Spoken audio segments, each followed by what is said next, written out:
Hello friend, स्वागत है आपका अपने YouTube channel Siddhartha job point पर।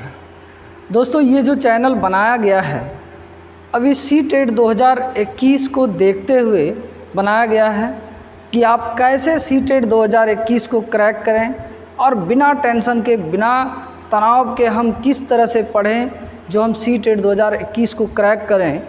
इसमें आपको इस चैनल में लगातार सीडीपी का वीडियो और ईवीएस का वीडियो भी मिलेगा।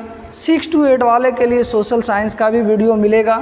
तो लगातार इस चैनल से जुड़े रहिएगा। आप देखेंगे कि किस तरह से हर एग्ज़ाम में प्रश्न आते हैं, उन प्रश्नों को कैसे सॉल्व कर सकते हैं। कम से कम मेरा टारगेट है कि 500 से 800 के बीच में ऐसे प्रश्न आपको करवाएं ताकि आप अच्छे से सीटेट के प्रश्नों को समझ पाएँ और फिर आप सही आंसर भी बना सकते हैं। तो आइए पहला हम लोग वीडियो बनाते हैं इसमें सीडीपी का, बाल विकास का, जिसमें एक टॉपिक है विकास एवं वृद्धि या वृद्धि एवं विकास। ये वृद्धि और विकास क्या है, पहले कुछ बेसिक चीज़ को जानेंगे हम लोग शुरुआती 1-2 वीडियोज़ में। उसके बाद तब देखेंगे किस तरह से प्रश्न आते हैं। तो पहला टॉपिक हम लिए हैं वृद्धि एवं विकास से। वृद्धि और विकास का सामान्य अर्थ क्या है? सामान्य अर्थ है परिवर्तन। सामान्य अर्थ क्या है? परिवर्तन। और ये परिवर्तन 2 प्रकार के होते हैं। परिवर्तन 2 प्रकार के होते हैं, एक मात्रात्मक और दूसरा गुणात्मक। एक मात्रात्मक और दूसरा गुणात्मक। समझिएगा यहाँ पर, ये मात्रात्मक परिवर्तन क्या होते हैं? जो मात्रा में परिवर्तन हो, जैसे कोई शिशु जन्म लेता है तो उसका कुछ मात्रा परिवर्तन होता है, जैसे उसका लंबाई बढ़ना, वजन बढ़ना, कद बढ़ना या फिर ऊंचाई बढ़ जाना। तो इसको कहते हैं हम लोग मात्रात्मक परिवर्तन। और गुणात्मक परिवर्तन क्या होता है कि जो उसके गुण में परिवर्तन हो जाए, किसी भी बालक या प्राणी के गुण में परिवर्तन हो जाए, उसको हम लोग कहते हैं गुणात्मक। जैसे उसका व्यवहार परिवर्तित हो गया, वो सत्य बोलने लगा तो गुण हो गया उसका, या झूठ बोलने लगा तो गुण हो गया, या फिर कोई भी विशेषता। तो इस ऐसे परिवर्तन को कहते हैं हम लोग गुणात्मक परिवर्तन। और यदि हम वृद्धि और विकास के तर्ज पर देखें तो यानी मात्रा का बढ़ना, लंबाई हो जाए, कद हो जाए, नहीं वजन हो जाए, तो इसके आधार पर हम लोग कह सकते हैं इसको वृद्धि। इसको कहते हैं हम लोग वृद्धि। लेकिन सामान्य अर्थों में विकास जो होता है ये वृद्धि से एक बड़ा चीज़ है। वृद्धि से बड़ा चीज़ होने के वजह से वृद्धि जो है विकास के अंदर ही आ जाता है। यानी गुणात्मक के साथ साथ इसमें मात्रात्मक भी होता है। मात्रात्मक प्लस गुणात्मक दोनों हो जाता है विकास के अंतर्गत। तो यानी कहने का तात्पर्य ये हो गया कि हम वृद्धि की बात करें या विकास की बात करें, तो जब विकास की बात करेंगे तो उसमें वृद्धि भी साथ साथ में हो जाएगी।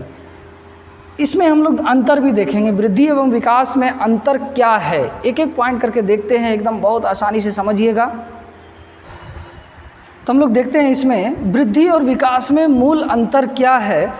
तो वृद्धि शारीरिक परिवर्तन होता है, यानी शरीर में कुछ भी परिवर्तन हो जाए, जैसे उसका लंबाई बढ़ जाए, वजन बढ़ जाए, आकार प्रकार बदल जाए, तो इसको हम लोग वृद्धि कहते हैं। और विकास में क्या होता है कि शारीरिक, मानसिक तथा व्यवहारिक सभी पक्ष सम्मिलित होते हैं। यानी इसमें शारीरिक वृद्धि भी शामिल होते हैं, मानसिक वृद्धि भी शामिल होते हैं और व्यवहारिक वृद्धि भी शामिल होते हैं। व्यवहारिक वृद्धि किसको कहते हैं हम लोग? जिसमें व्यवहार में परिवर्तन हो। कल कोई जो है ना झूठ बोलना सीख रहा है, झूठ बोल रहा है, आज वो सही बोलना सीख गया, तो वो क्या हो गया? उसका व्यवहार हो गया। कोई पहले क्रूर था, आज वो दयावान हो गया। तो ये विकास के अंतर्गत 3 पक्ष, शारीरिक, मानसिक तथा व्यवहारिक, ये सिर्फ 3 ही पक्ष नहीं, इसके अंतर्गत सभी पक्ष मौजूद आ जाते हैं। जैसे कि शारीरिक, मानसिक, सांवेगिक, नैतिक, चारित्रिक, जितने भी पक्ष होते हैं विकास के पहलू के, वो सभी चीज़ इस विकास के अंतर्गत आ जाता है। दूसरी बात क्या है कि वृद्धि में परिवर्तन का स्वरूप स्थूल एवं बाह्य होता है। यानी वृद्धि में जो परिवर्तन होते हैं ये स्थूल होते हैं। स्थूल का मतलब होता है एक व्यापक अर्थ में बड़ा होना। बड़ा होना जिसको हम नोटिस कर सकें, जिसको हम गौर कर सकें, जिसको हम देख सकें। तो वृद्धि में परिवर्तन का स्वरूप क्या होता है? परिवर्तन का स्वरूप स्थूल होता है, बड़ा होता है, जिसको हम देख सकते हैं। अब किसी बच्चे का लंबाई बढ़ रहा है यदि बच्चे का लंबाई बढ़ रहा है तो वो एक स्थूल है जिसको हम देख रहे हैं, यदि वजन बढ़ रहा है तो हम इस चीज़ को देख रहे हैं, तो इसको कहते हैं हम लोग स्थूल, जिसको हम देख सकते हैं। और बाह्य भी है, बाह्य मतलब बाहरी, जो हमको दिखे, स्पष्ट रूप से दिखे। लेकिन विकास में क्या होता है कि ये सूक्ष्म एवं आंतरिक होता है, यानी विकास जो होता है ये एकदम धीरे धीरे निरंतर चलते रहता है और एकदम बहुत कम मात्रा में होता है, और ये आंतरिक भी होता है। आंतरिक मतलब क्या कि ये मनुष्य के अंदर होता है, आप उसको चाहकर भी नहीं देख पा रहे हैं। अब किसी व्यक्ति के बारे में आंतरिक चीज़ कह सकते हैं कि वो कितना दयावान है, हम नहीं देख सकते हैं, या कितना वो सत्यवादी है, ये चीज़ हम नहीं देख पा रहे हैं। उसके अंदर कितना गुस्सा है, ये चीज़ हम नहीं देख पा रहे हैं। तो यानी विकास जो है वो क्या होता है, परिवर्तन का स्वरूप इसमें सूक्ष्म एवं आंतरिक होता है। वृद्धि में क्या होता है कि प्राणी को वृद्धावस्था की ओर ले जाता है। एक इसमें क्या होता है कि कोई भी इंसान, कोई भी बालक जब धीरे धीरे वृद्धि करता है तो वृद्धि करते करते करते करते एक निश्चित आयु तक उसकी वृद्धि होती है, लेकिन परिपक्वता होने के साथ साथ उसमें क्या हो जाता है कि वो वृद्धावस्था की ओर चला जाता है। ये वृद्धि का लक्षण है, वृद्धि का गुण है। लेकिन जो विकास होता है वो उसमें मैच्योरिटी आता है, मैच्योर्ड होता है, वो परिपक्व होता है और ये निरंतर चलते रहता है। यानी एक निश्चित आयु तक वृद्धि रुक जाती है, लेकिन वो परिपक्व हो ही रहा है, परिपक्व होते रहता है हमेशा। अगला पॉइंट है कि वृद्धि एक समय के बाद रुक जाती है, यानी कोई निश्चित समय पर वृद्धि होने पर क्या होता है, रुक जाती है। जैसे कोई भी इंसान या कोई भी बालक अधिकतम मान लिया जाए कि 6 फीट बढ़ रहा है, तो उसका एक निश्चित आयु होगा कि 20 साल तक में बढ़ेगा, 21 साल तक में बढ़ेगा, लेकिन 40 साल के बाद वो बढ़ेगा, उसका लंबाई ऐसा नहीं होगा। तो यानी कोई भी इंसान या बालक की वृद्धि जो होती है एक निश्चित आयु में निश्चित समय पर वो वृद्धि रुक जाती है, लेकिन विकास निरंतर चलता रहता है। ये बहुत इंपॉर्टेंट टॉपिक है, ये बहुत इंपॉर्टेंट कथन भी है कि विकास निरंतर चलता रहता है। और ये विकास कहाँ से शुरू होती है, ये विकास गर्भावस्था से ही शुरू होती है, गर्भावस्था से ही शुरू होती है। और जब तक कोई भी प्राणी मर नहीं जाता है, मृत्यु को प्राप्त नहीं कर लेता है, तब तक उसका विकास चलते रहता है। यानी हम लोग इसको कह सकते हैं कि विकास जो है गर्भावस्था से प्रारंभ होकर मृत्यु पर्यंत तक चलते रहता है, मृत्यु पर्यंत तक चलते रहता है। तो ये बहुत इंपॉर्टेंट लाइन है, ये कई बार सीटेट में आपको पूछा भी है। अगला है कि वृद्धि को मापना आसान है। हम वृद्धि के अंतर्गत देख रहे हैं कि इसमें लंबाई हो, वजन हो, आकार प्रकार हो। तो इसमें क्या होगा कि वृद्धि के अंतर्गत इन चीज़ों को हम माप सकते हैं, आसान है।